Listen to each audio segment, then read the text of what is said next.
De nuevo, un placer saludarles a través de canales 14 y 16. Bienvenidos a Tertulia de Noche.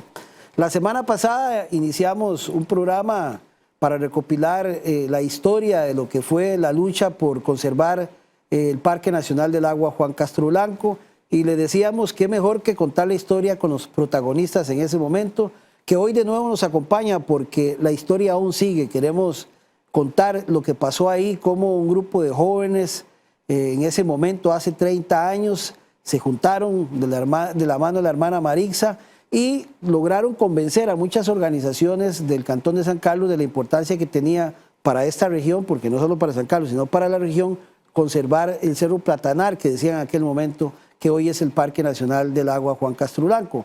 Que por cierto, son 30 años después de que se cuente esta historia nuevamente, porque es importante que los sancarleños recordemos ese hecho histórico que hoy disfrutamos, pero principalmente las nuevas generaciones por la participación que tuvieron los jóvenes en ese momento.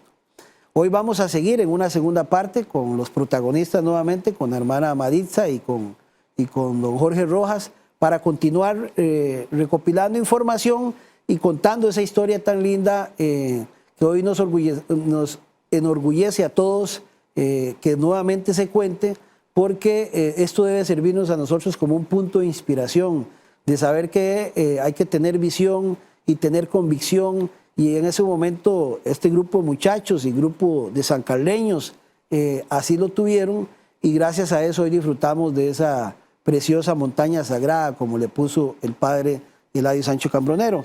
Y vamos a iniciar con una canción que se llama Un Grito a la Vida, que es letra de Fran Araya, que fue uno de los jóvenes en ese momento que también participó de esta lucha. Hoy él es profesional en psicología, y la música, al igual que la interpretación de esta gran artista sancarleña, como lo es Andreina Arce. Dice que luz en el vértice de mi ventana ilumina mi rostro, descubro mi pueblo dormido al pie de la montaña y canto una canción con el jilguero amigo mío. Quiero que escuches nuestro canto, el canto de todos los seres que formamos este mundo. Es el grito de la vida cuando el hombre la destruye. ¿A dónde está la armonía cuando los animales mueren en una lenta agonía? ¿A dónde está la armonía cuando el bosque desaparece para hacer la minería? La nube baja hasta el monte, corre el agua en la llanura, hace fértil nuestra tierra, que la fuente no se agote y que la cima de los montes sea siempre protegida. ¿A dónde está la esperanza del futuro, hijo mío, cuando el polvo de la mina apague el sol del mediodía y el verde la hierba muere lenta en la sequía? Borra la neblina de tu cara, pueblo mío, para defender la tierra donde has nacido, que el futuro aún espera un ser humano agradecido. ¿A dónde está la armonía? ¿A dónde está la esperanza? La nube baja hasta el monte.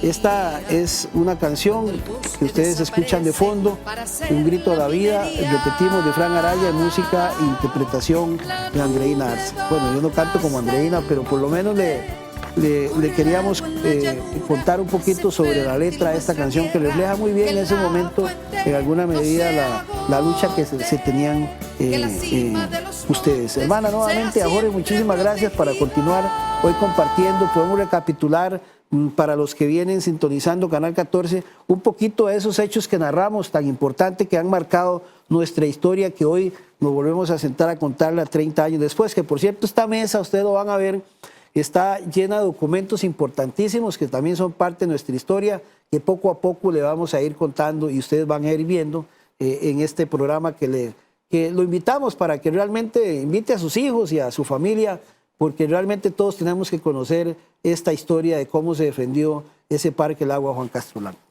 Muchas gracias de nuevo. Buenas noches, amigos y amigas. Gracias por recibirnos en su casa. Realmente me emociona cada vez que escucho esta letra y este canto.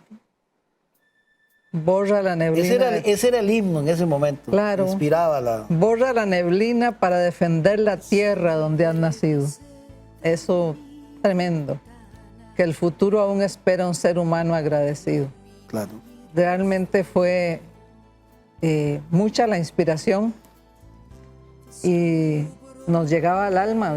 Yo creo que la disfrutamos siempre y la seguimos disfrutando ahora. ¿Y qué contexto tiene esta letra y esta historia para los que estamos viviendo lo que está pasando en Brasil, ¿verdad? Que es básicamente espeluznante cuando uno ve los datos de cuánto perdería el mundo. No es Brasil, es cuánto perdería el mundo con ese pulmón que cada vez se quema más y la poca responsabilidad que se le ha achacado al gobierno de Brasil, que incluso ya Europa está un poco preocupada y han hecho llegar sus propias voces de que tienen que actuar porque es un efecto mundial lo que tendría esto en desaparición de especies, de biodiversidad, lo que significaría para el mundo dejar de absorber el CO2, ¿verdad? En fin, pero ahí va. Yo creo que el contexto no solamente de esta letra, sino también de una lucha por conservar los recursos naturales, nunca pasa de moda y a pesar de que son 30 años antes de esta fecha, hoy más que nunca uno lee una letra como esa y aún sigue vigente. Y creo que la lucha por la conservación de los recursos naturales no debe ser una historia, debe ser una historia para que la gente siga viviéndola como un acto presente, de que la naturaleza es algo que cada vez va siendo más agredido por las diferentes formas de explotación, por el crecimiento de la población, por el deseo de la economía, por la avaricia del hombre, por el poco sentido común que quizás tengamos, el poco compromiso con lo que nos permite hoy vivir, que básicamente es la naturaleza. Creo que estas reflexiones nos permiten un poco abrir esos ojos. Yo quisiera agregar a lo que estás diciendo con respecto a Brasil algo. Hoy leí de un alto personero del gobierno, un militar, en unas declaraciones donde decía que la Amazonía había que venderla, sí, que había que sacarle dinero y no importa explotarla y que es de ellos y que ellos pueden hacer con ella lo que quieran. Razón de más para que siempre estemos atentos a quiénes ponemos a dirigir nuestros pueblos. Claro. Porque tenemos que tener presente que hay un equilibrio que hace rato se rompió en la creación y que tenemos que ver cómo luchamos hoy, para seguir defendiendo y seguir luchando y seguir impulsando este cuidado de lo que nos rodea, porque si no, es algo que va a afectarnos a todos. De hecho, si el programa nos da hoy, queremos presentar las palabras de una muchacha sueca de 15 años, donde está diciendo, nosotros vamos a crecer en un mundo que ustedes no están defendiendo como tienen que defender. Y entonces los niños están asumiendo lo que los adultos no estamos asumiendo. Bueno, no, y veámoslo de una vez para hacer esta reflexión ahora que estamos hablando del tema Brasil, y que esta reflexión que nos señala la hermana Marisa también sea una reflexión para todos ustedes en lo que está viviendo el planeta Tierra hoy en día. My name is Greta Thunberg. I am 15 years old and I'm from Sweden. I speak on behalf of climate justice now. Many people say that Sweden is just a small country and it doesn't matter what we do. But I've learned that you are never too small to make a difference. And if a few children can get headlines all over the world just by not going to school, then imagine what we could all do together if we really wanted to. But to do that, we have to speak clearly, no matter how uncomfortable that may be. You only speak of green, eternal economic growth because you are too scared of being unpopular. You only talk about moving forward with the same bad ideas that got us into this mess, even when the only sensible thing to do is pull the emergency brake. You are not mature enough to tell it like it is. Even that burden you leave to us children. But I don't care about being popular. I care about climate justice and a living planet. Our civilization is being sacrificed for the opportunity of a very small number of people to continue making enormous amounts of money. Our biosphere is being sacrificed so that rich people in countries like mine can live in luxury. It is the sufferings of the many which pay for the luxuries of the few.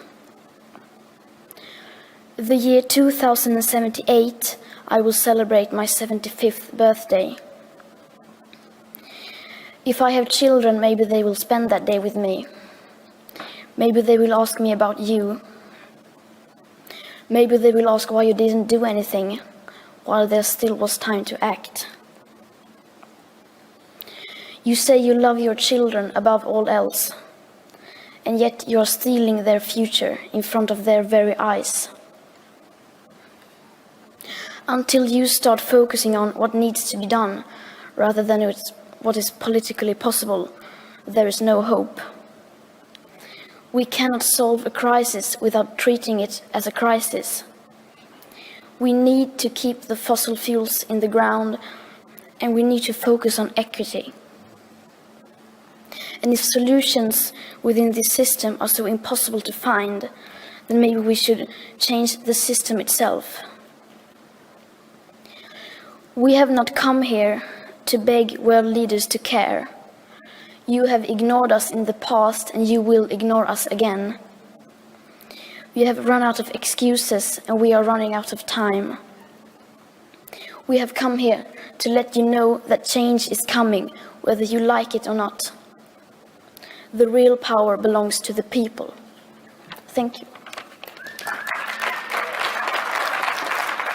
Bueno, una reflexión que todos debemos también prestar atención, y precisamente a los que vienen sintonizando Canal 14, vamos a hablar en una segunda parte de lo que fue esa lucha que hoy permite conservar el Parque Nacional del Agua Juan Castro Blanco. Le damos también la bienvenida a Jorge Rojas.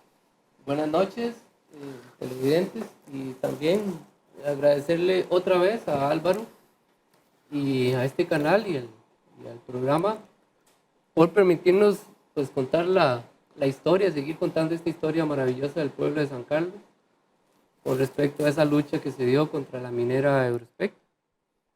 También viendo este video queremos invitar a los niños y niñas y a los jóvenes en general que se atrevan a ir un poco más allá, defendiendo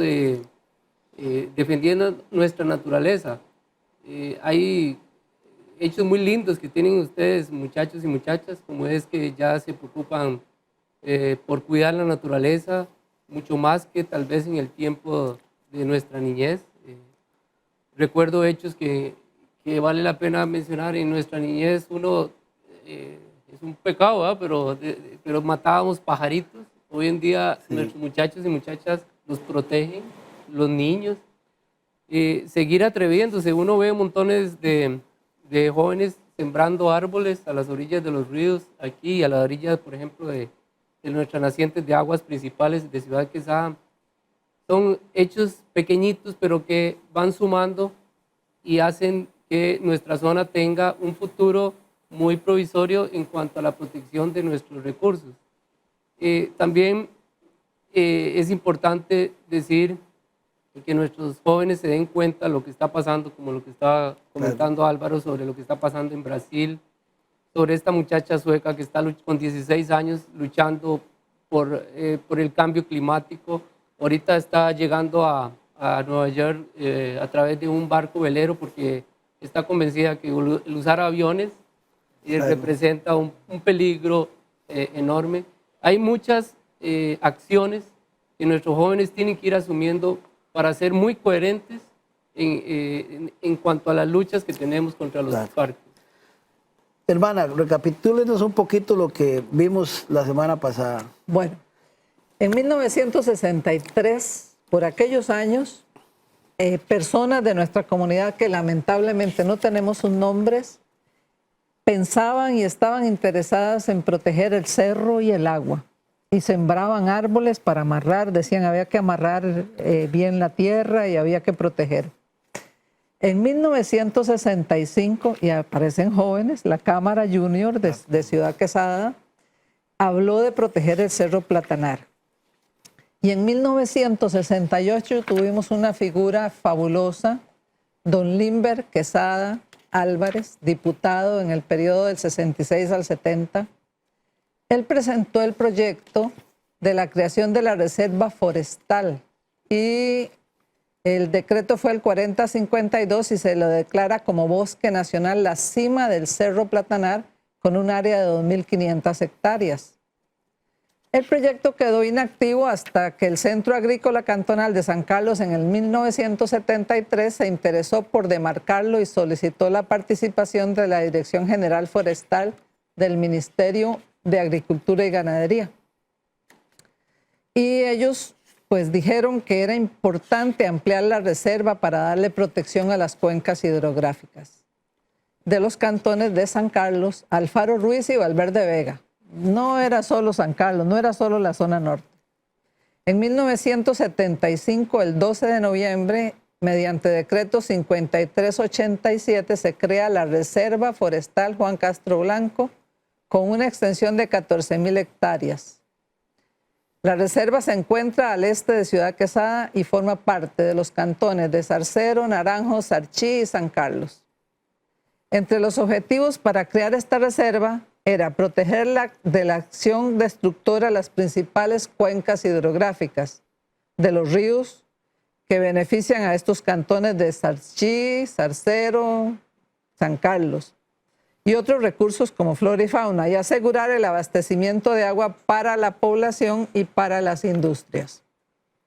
El 16 de marzo de 1989, el Comité Sectorial de Recursos Naturales, Energía y Minas de la Zona Norte recomienda negar el permiso de explotación a Eurospec, que ya estaba aquí en la zona.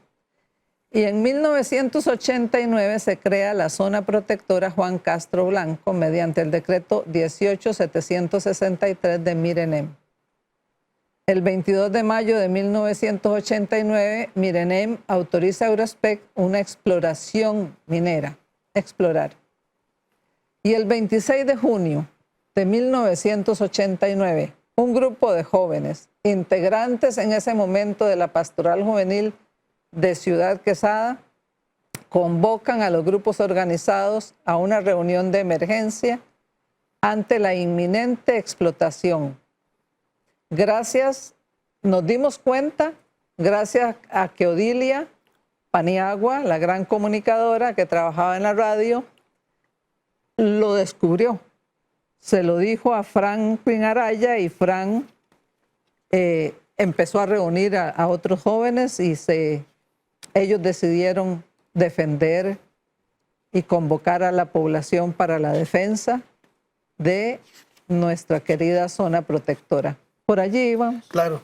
Y terminamos en que había una manifestación en la Sí. que participó Monseñor Barquero como obispo y que en ese momento también los obispos se alinearon a defender. ¿Qué pasó después de esa manifestación? Antes de eso se nos había olvidado hablar de la manifestación que se hizo frente al parque y por las calles allá. Ok. Fue primero antes de la del balneario. Ok.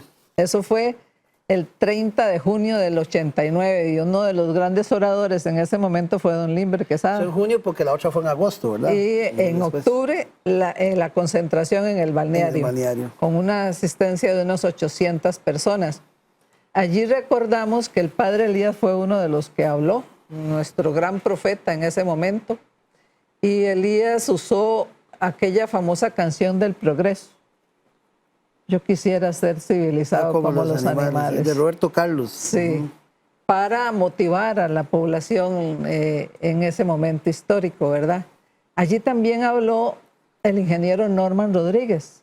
Norman, no lo nombramos la vez anterior, y Norman en ese momento estaba como coordinador de la Comisión de Recursos Naturales del TEC, y allí expuso razones científicas, razones de peso, acuerpando las que ya los muchachos habían investigado y habían dado como razones. Ahí tuvimos a Norman también en ese momento. En 1989 también, y ahora sí traje el nombre completo, de don Alfonso Segura Paguagua. Que don Alfonso viniera aquí a la zona fue maravilloso para nosotros. Don Alfonso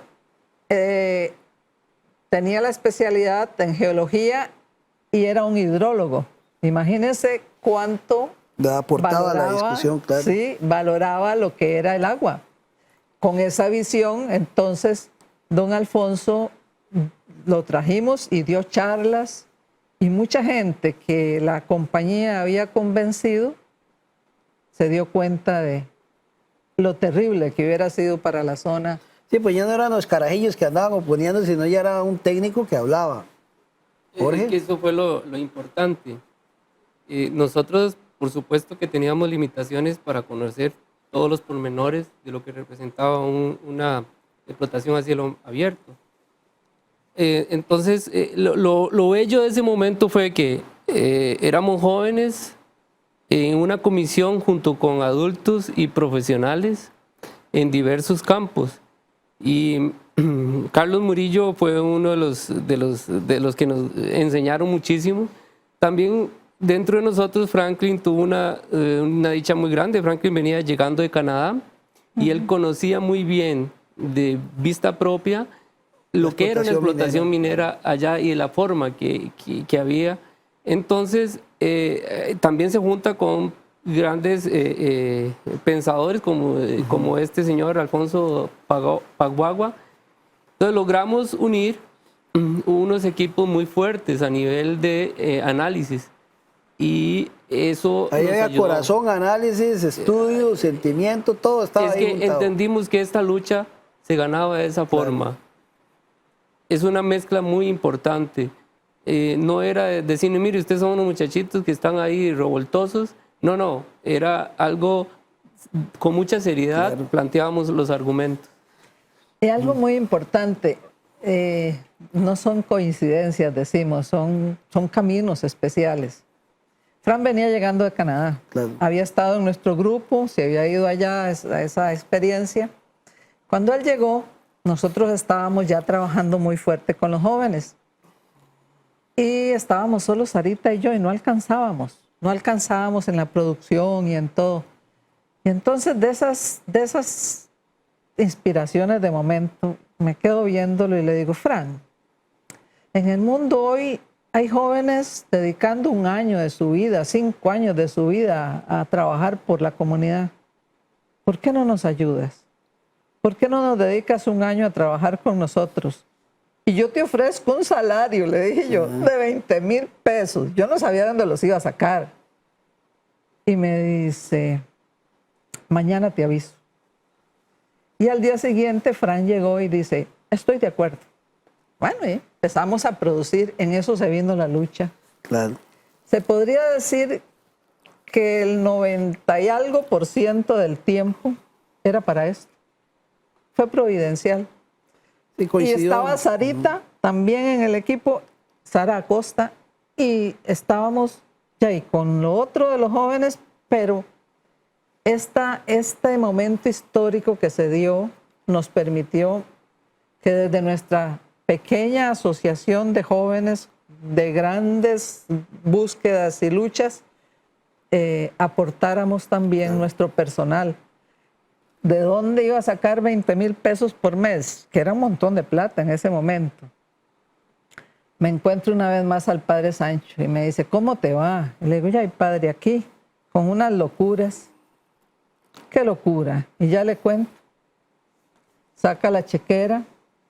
¿Cómo se escribía tu nombre, tu apellido? Y me da un cheque por 12,000 colones. Era 1 año. 1,000 por mes. Buscate 19 más que te den 1,000. Dije, mira. Entonces no busqué 19 más, sino busqué 24 más para ver si le dábamos por lo menos 5,000 colones a Sara por mes para que se comprara lo básico, sí. lo básico. Pero eso nos brindó la posibilidad de tener 3 personas. Claro, tiempo completo. en Tiempo eso. completo. Tiempo completo en la lucha. Yo quiero que mostremos un poquito de las fotos estas que nos traen aquí, que son fotos antiguas de ese momento, y que, bueno, ahí vemos personajes. Quizá esta, porque ya casi Muy viene interesante. en el orden cronológico. Bueno, no, todavía no, pero no importa. Esa es una de las fotos que hay del concierto. Aquí tenemos otra del periódico, del famoso concierto que se hizo, un concierto Que es en donde el cine se cantó Sauma. esa canción. Esa y un montón más sobre el ambiente. Ministro da la razón a defensores del agua de protección de Juan Cachona. Aquí vemos, bueno, la van a ver en más detalle.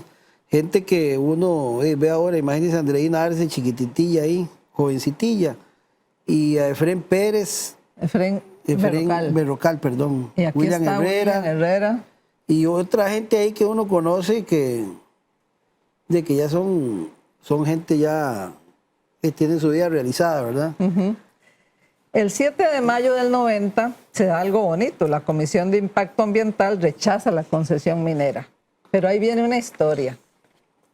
Una historia, era una comisión interinstitucional. Ahí había gente de Mirenem, personas de la Dirección de Geología y Minas, de la Dirección General Forestal, del Ministerio de Salud. Y todos ellos analizaron todos los aspectos, y decidieron rechazar la explotación. Y entonces, el 2 de junio vienen y hacemos un acto en el Cine Sauma. Un acto en el Cine Sauma que no fue ese. Un acto en el Cine Sauma donde el doctor Gabriel Quesada, que era el que presidía la comisión, nos dice a la población que ya se rechazó. Gracias a Dios que la lucha nos enseñó muchas cosas, porque ese día estaba con nosotros también apoyando totalmente Gonzalo Monge Hijo, como abogado. Gonzalo levantó un acta, se tomó fotos, se tomó copia del acta con las firmas de las personas, gracias a Dios. Porque viene el cambio de gobierno y la gente nos dice después, eso no es válido, porque fue una decisión unilateral del señor Gabriel Quesada. Y entonces está nulo, no tiene. Entonces nos fuimos allá y pedíamos que nos dieran el acta. Se extravió, nos decían primero. Después nos dijeron que era que los archivadores estaban trabados. Nos ponían 1000 excusas. Y nosotros llegamos y mostramos. Ya no les servía el argumento. Y ustedes tenían ahí ya el respaldo. Claro. Un respaldo legal, con fotos, con copias, con todo. Y no era solo la firma de don Gabriel, era la firma de todos los que integraban en la comisión. Entonces empezaron con otras excusas. Sí. Era la gente que no quería, seguro la compañía había movido bastante y no querían darnos la razón. Había problemas serios porque teníamos a don Alexander Bonilla como asesor del ministro, el nuevo ministro Hernán Bravo, y don Alexander estaba de acuerdo en la explotación. Un sancarleño, sí. Un hombre supuestamente conservacionista, era muy doloroso. Entonces había interés en que no se reconociera y tuvieron que reconocer eso. Entonces alegaron otras cosas. Y tuvimos que continuar la lucha. Ya habíamos pensado que todo había terminado, que ya se había conseguido y tuvimos que seguir en la lucha. Entonces ahí se convocó a un concierto en el cine. Fue cuando hicimos el famoso concierto Pro Conservación de nuestro tesoro, Este fue el afiche que se hizo para ese concierto. ¿Ve qué bonito? 26 de mayo del 90, ¿eh? Eduardo Díaz tuvo un accidente de Aguasarca. Está bien conservado el afiche. Por supuesto, el único que tenemos. Pero ese día, mucho joven, mucho adulto, bastante persona había en el cine. En el cine le cabían 850 personas. No estaban las 850, pero había bastante. Y la gente estaba indignada y motivada, porque ya habíamos creído que lo habíamos conseguido todo. Acababa de ser nombrada la Comisión de Ambiente en la Asamblea Legislativa. fuimos el primer grupo que fuimos a esa comisión. Y llevamos representantes de los diferentes sectores, médicos, por la Cámara de Comercio fue don Herbert, Herbert Alfaro. por la iglesia fue el padre Sancho, de los que recuerdo ahorita, porque estamos tejiendo los recuerdos, queremos sentarnos a los que quedamos, que luchamos para reconstruir la historia, porque tenemos que entregarle eso a la comunidad. Y entonces tenemos una reunión con don Hernán Bravo, con don Hernán Bravo. Y resulta que ese día que llegamos a la reunión, iba a entrar don Alexander Monilla y Úrsula Rejac. Y entonces nos paramos en firme y le dijimos, señor ministro, no nos reunimos con usted si esas dos personas están presentes. ¿Pero por qué? Porque don Alexander está a favor de la compañía y no tenemos nada que hacer con ese señor acá. Y porque doña Úrsula fue la asesora legal de la compañía que destruyó Macacona en Esparza. Sí, ya llevaban lineamientos. Sí. Entonces el ministro les dijo que no entraran y ya se sentó a dialogar con nosotros. Llevábamos buenas estrategias. Allí iba Fernando González, lo habíamos nombrado desde aquí como vocero para que era cualquier profesor cosa. Director del nocturno. Uh-huh. Y entonces les pusimos los argumentos al ministro. Y entonces dice, pero denme tiempo, yo necesito tiempo. Y le dijimos que nos diera tiempo para reflexionar entre nosotros, que saliera. Y el ministro salió y nosotros estuvimos conversando un rato, pero ya llevábamos estrategias desde aquí. Todavía recuerdo que el bandido de Fernando, cuando el ministro entra, el ministro estaba así, era una mesa larga, yo estaba aquí a la pura par y al ministro le temblaba la mano en una hoja que sostenía. Porque Fernando, el bandido, acordamos darle 2 meses. Y Fernando empezó la frase diciendo, no podemos, y él pensó que nos íbamos a negar, no podemos dar más tiempo y no sé qué, no sé cuánto, dijo Fernando, con una estratega maravilloso. Y le dijimos que le dábamos 2 meses de tiempo. Si al final de esos 2 meses no nos había resuelto a favor, allí cerrábamos la zona norte. Y este muchacho, este señor hoy, que trabajaba en el Banco de Costa Rica, ya se pensionó, Rigoberto Mora, era también muy chispa. Entonces Rigoberto se acercó a un muchacho alto, asesor del ministro Hernán, y empezó a conversar con él. Dice que dame tu número de teléfono, toma. Sí, haciendo relaciones públicas. Y fue interesante porque ahora vas a ver y van a ver ustedes televidentes de qué sirvió esta estrategia de don Rigoberto Mora. Bueno, vamos a hacer una pausa y regresamos con más de Tertulia de Noche en nuestra segunda parte de hoy, compartiendo con la hermana Marisa y Jorge Rojas sobre la historia de cómo fue esa lucha de jóvenes para conservar lo que llevamos hoy, el Parque Nacional del Agua Juan Castro Blanco. Volvemos.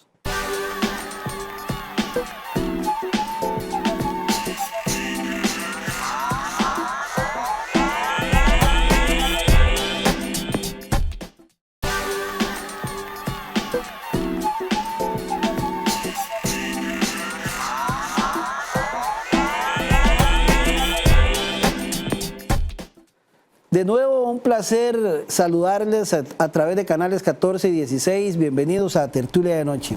La semana pasada iniciamos un programa para recopilar la historia de lo que fue la lucha por conservar el Parque Nacional del Agua Juan Castro Blanco.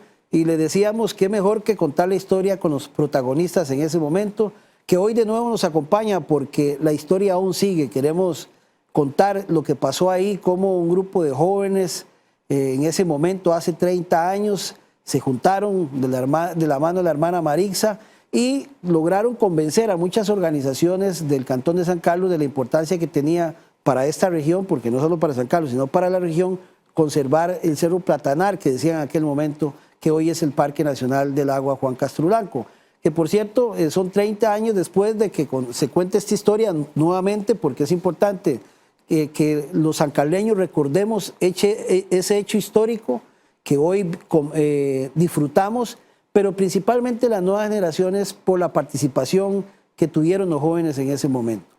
Hoy vamos a seguir en una segunda parte con los protagonistas nuevamente, con la hermana Maritza y con don Jorge Rojas, para continuar recopilando información y contando esa historia tan linda que hoy nos enorgullece a todos que nuevamente se cuente, porque esto debe servirnos a nosotros como un punto de inspiración, de saber que hay que tener visión y tener convicción, y en ese momento este grupo de muchachos y grupo de sancarleños así lo tuvieron, y gracias a eso hoy disfrutamos de esa preciosa montaña sagrada, como le puso el padre Eladio Sancho Cambronero.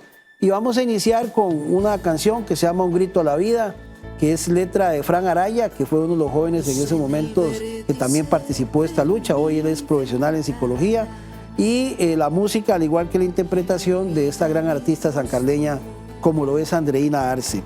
Dice que luz en el vértice de mi ventana ilumina mi rostro, descubro mi pueblo dormido al pie de la montaña y canto una canción con el jilguero amigo mío. Quiero que escuches nuestro canto, el canto de todos los seres que formamos este mundo. Es el grito de la vida cuando el hombre la destruye. ¿A dónde está la armonía cuando los animales mueren en una lenta agonía? ¿A dónde está la armonía cuando el bosque desaparece para hacer la minería? La nube baja hasta el monte, corre el agua en la llanura, hace fértil nuestra tierra, que la fuente no se agote y que la cima de los montes sea siempre protegida. ¿A dónde está la esperanza del futuro, hijo mío, cuando el polvo de la mina apague el sol del mediodía y el verde, verde, verde la hierba muere lenta en la sequía? Borra la neblina de tu cara, pueblo mío, para defender la tierra donde has nacido, que el futuro aún espera un ser humano agradecido. ¿A dónde está la armonía? ¿A dónde está la esperanza? La nube baja hasta el monte.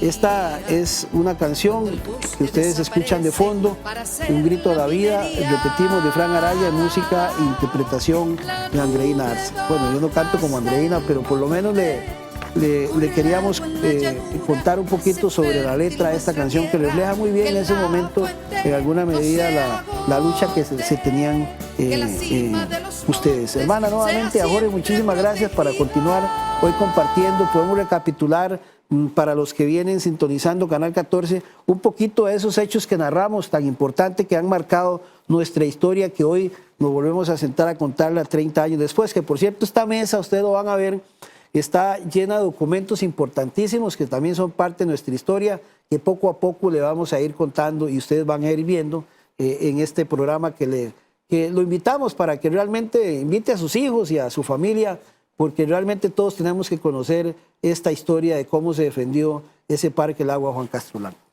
Muchas gracias de nuevo. Buenas noches, amigos y amigas. Gracias por recibirnos en su casa. Realmente me emociona cada vez que escucho esta letra y este canto. Borra la neblina. Ese era el himno en ese momento. Claro. Inspiraba la... Borra la neblina para defender la tierra donde has nacido. Eso, tremendo. Que el futuro aún espera un ser humano agradecido. Claro. Realmente fue mucha la inspiración y nos llegaba al alma. Yo creo que la disfrutamos siempre y la seguimos disfrutando ahora. ¿Y qué contexto tiene esta letra y esta historia para los que estamos viviendo lo que está pasando en Brasil, verdad? Que es básicamente espeluznante cuando uno ve los datos de cuánto perdería el mundo. No es Brasil, es cuánto perdería el mundo con ese pulmón que cada vez se quema más, y la poca responsabilidad que se le ha achacado al gobierno de Brasil, que incluso ya Europa está un poco preocupada y han hecho llegar sus propias voces de que tienen que actuar, porque es un efecto mundial lo que tendría esto en desaparición de especies, de biodiversidad, lo que significaría para el mundo dejar de absorber el CO2, ¿verdad? En fin, pero ahí va. Yo creo que el contexto, no solamente de esta letra, sino también de una lucha por conservar los recursos naturales, nunca pasa de moda, y a pesar de que son 30 años antes de esta fecha, hoy más que nunca uno lee una letra como esa y aún sigue vigente.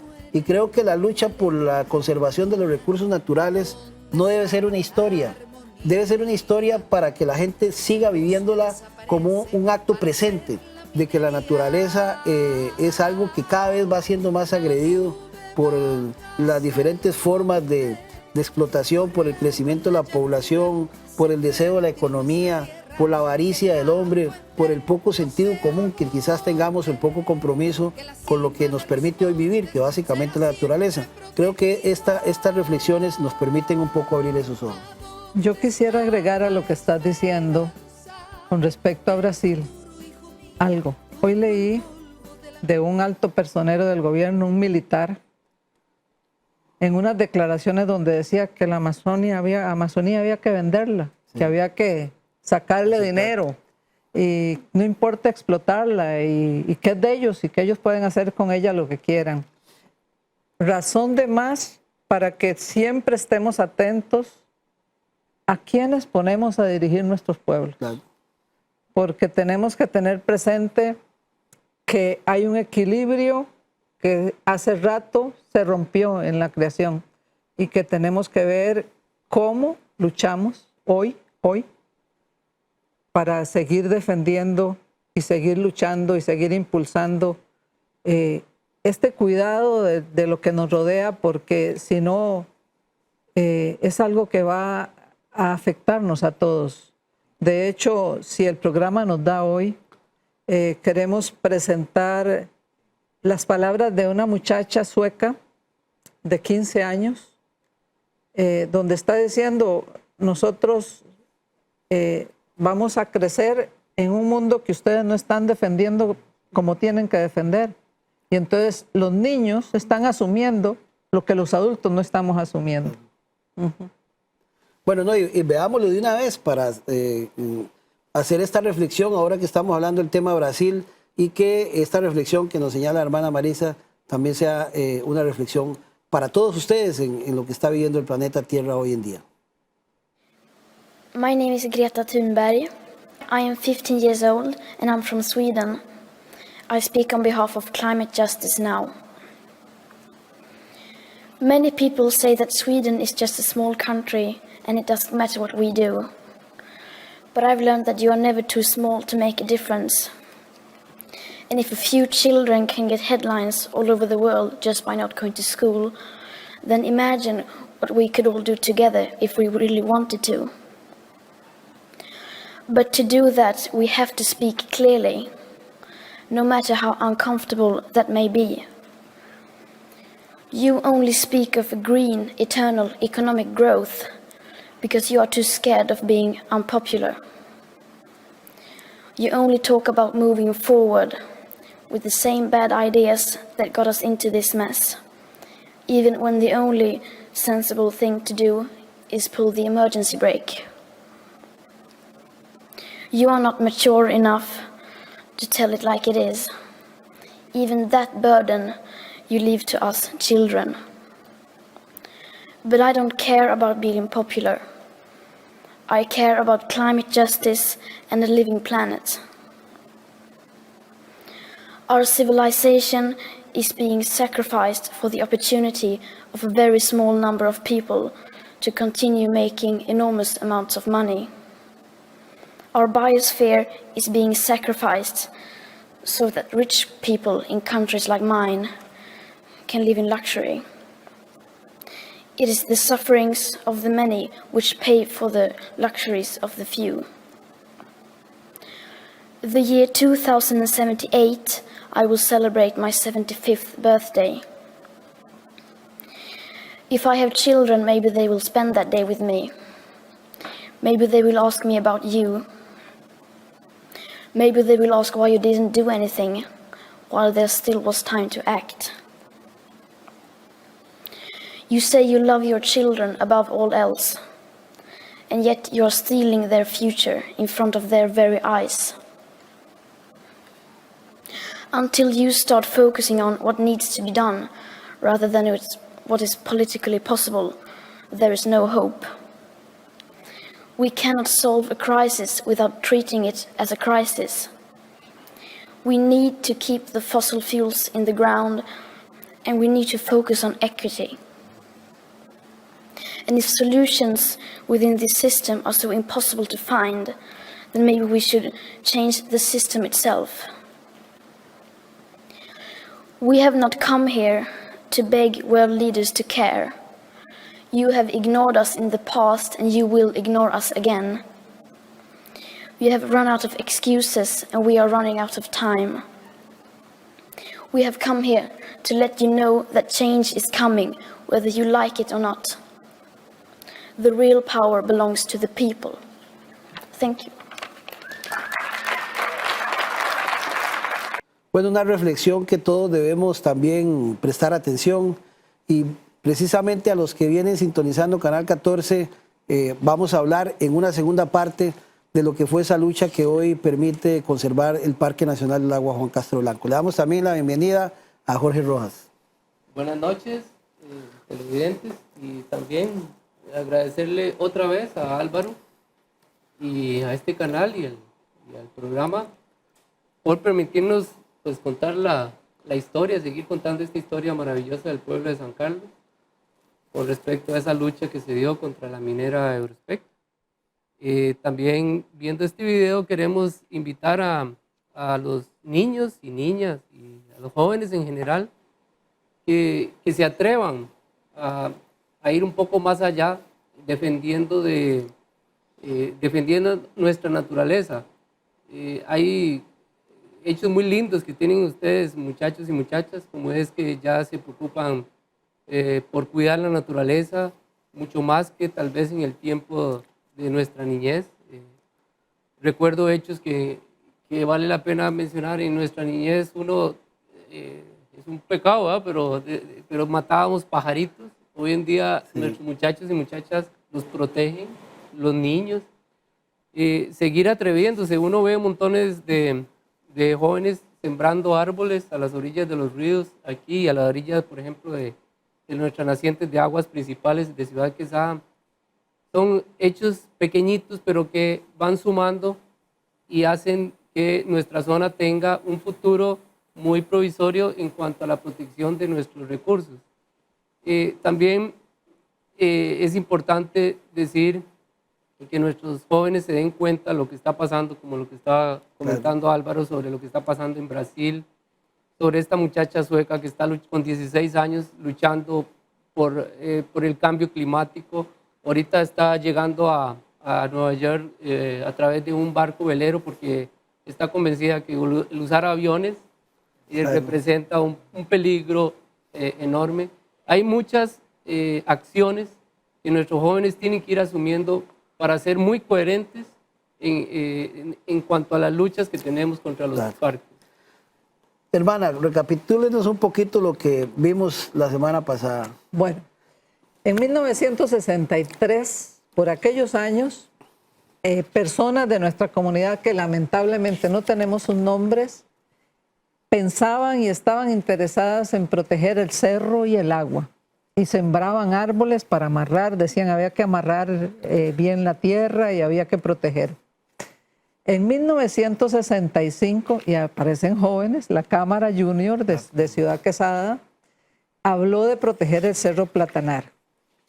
Y en 1968 tuvimos una figura fabulosa, don Limber Quesada Álvarez, diputado en el periodo del 66 al 70. Él presentó el proyecto de la creación de la Reserva Forestal y el decreto fue el 4052 y se lo declara como bosque nacional la cima del Cerro Platanar con un área de 2.500 hectáreas. El proyecto quedó inactivo hasta que el Centro Agrícola Cantonal de San Carlos en el 1973 se interesó por demarcarlo y solicitó la participación de la Dirección General Forestal del Ministerio de Agricultura y Ganadería.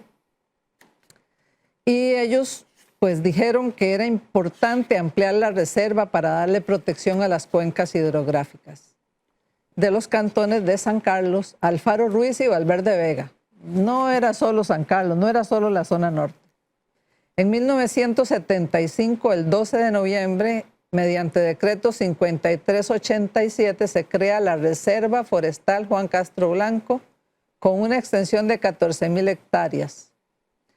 La reserva se encuentra al este de Ciudad Quesada y forma parte de los cantones de Zarcero, Naranjo, Sarchí y San Carlos.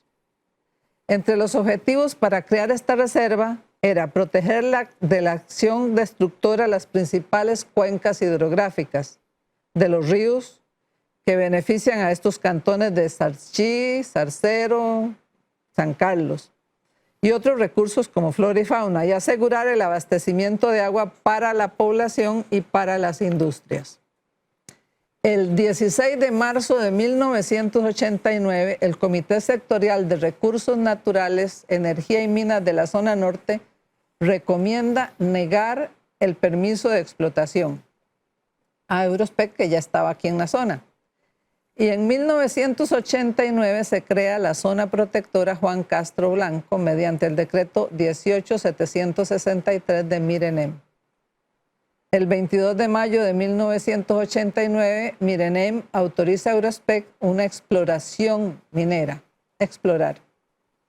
Y el 26 de junio de 1989, un grupo de jóvenes, integrantes en ese momento de la Pastoral Juvenil de Ciudad Quesada, convocan a los grupos organizados a una reunión de emergencia ante la inminente explotación. Nos dimos cuenta, gracias a que Odilia Paniagua, la gran comunicadora que trabajaba en la radio, lo descubrió.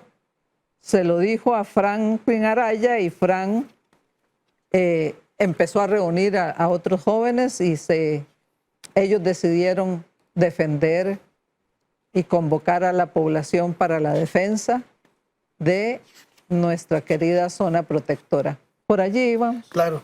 Y terminamos en que había una manifestación en la Sí. que participó Monseñor Barquero como obispo y que en ese momento también los obispos se alinearon a defender. ¿Qué pasó después de esa manifestación? Antes de eso se nos había olvidado hablar de la manifestación que se hizo frente al parque y por las calles allá. Ok. Fue primero antes de la del balneario. Ok.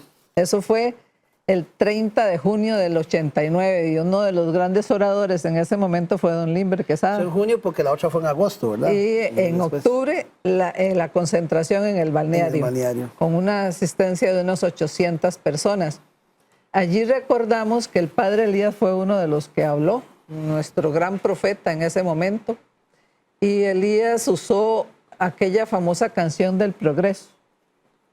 Yo quisiera ser civilizado como los animales. De Roberto Carlos. Sí, para motivar a la población en ese momento histórico, ¿verdad? Allí también habló el ingeniero Norman Rodríguez. Norman, no lo nombramos la vez anterior, y Norman en ese momento estaba como coordinador de la Comisión de Recursos Naturales del TEC, y allí expuso razones científicas, razones de peso, acuerpando las que ya los muchachos habían investigado y habían dado como razones. Ahí tuvimos a Norman también en ese momento. En 1989 también, y ahora sí traje el nombre completo, de don Alfonso Segura Paguagua. Que don Alfonso viniera aquí a la zona fue maravilloso para nosotros. Don Alfonso tenía la especialidad en geología y era un hidrólogo. Imagínense cuánto Aportaba a la discusión, claro. Sí, valoraba lo que era el agua. Con esa visión, entonces, don Alfonso lo trajimos y dio charlas, y mucha gente que la compañía había convencido se dio cuenta de lo terrible que hubiera sido para la zona. Sí, pues ya no eran los carajillos que andaban oponiendo, sino ya era un técnico que hablaba. Jorge. Es que eso fue lo importante. Nosotros, por supuesto que teníamos limitaciones para conocer todos los pormenores de lo que representaba una explotación a cielo abierto. Entonces, lo bello de ese momento fue que éramos jóvenes, en una comisión junto con adultos y profesionales en diversos campos. Y Carlos Murillo fue uno de los que nos enseñaron muchísimo. También dentro de nosotros Franklin tuvo una dicha muy grande. Franklin venía llegando de Canadá y él conocía muy bien de vista propia lo que era una explotación minera allá y de la forma que